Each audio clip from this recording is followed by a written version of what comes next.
बातमी समोर येते। जवळा येथील शारदाई वात्सल्यधाम आध्यात्मिक नगरीचा पालकमंत्री जयकुमार गोरे यांची सदिच्छा भेट।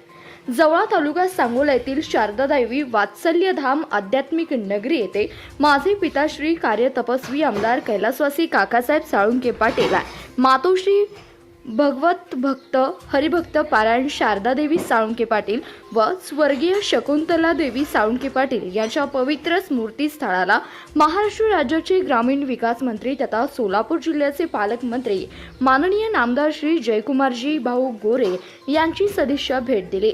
यावेळी मंत्री महोदयांचे स्वागत ॲडव्होकेट यशराजे दीपकराव साळुंके पाटील, जवळा गावचे सरपंच श्री सज्जन मागाडे, श्री अरुण भाऊ घुले, चेअरमन श्री सुनील आबा साळुंके पाटील, उपसरपंच श्री नवाज खलिफा, माजी उपसरपंच बाबासो इमडे, श्री दीपक कांबळे, श्री वैभव देशमुख, श्री नारायण गावडे, श्री अक्षय बर्वे यांनी केले। या प्रसंगी मंत्री महोदयांनी स्मृती स्थळावरील पादुकाचे भावपूर्ण दर्शन घेतले। यावेळी त्यांनी या समाजसेवी व्यक्तिमत्वाच्या कार्याला अभिवादन करत त्यांच्या विचारांची प्रेरणा पुढील पिढीपर्यंत पोहोचवण्याचा संदेश दिलाय।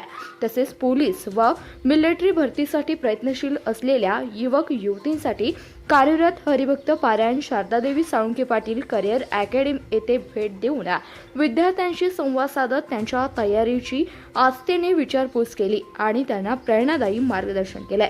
यावेळी भाजपचे नेते श्री बाळासाहेब मालक एरंडे, नूतन सभापती सौ पूनमताई इंगवले, श्री सचिन देशमुख, बाळासाहेब काटकर, शिवाजी नाना बनकर, नंदकुमार दिगे, धनंजय पवार, चंद्रकांत चौगुले, पंचायत समिती सदस्य बापू जावीर, गौडवाडीचे सरपंच श्री पोपट गडदे, भाजपचे युवा नेते प्रशांत वल्लेकर, जवळा गावातील युवा व ज्येष्ठ ग्रामस्थ मोठ्या संख्येने उपस्थित होते। धन्यवाद। पाहत रहा CBS न्यूज मराठी।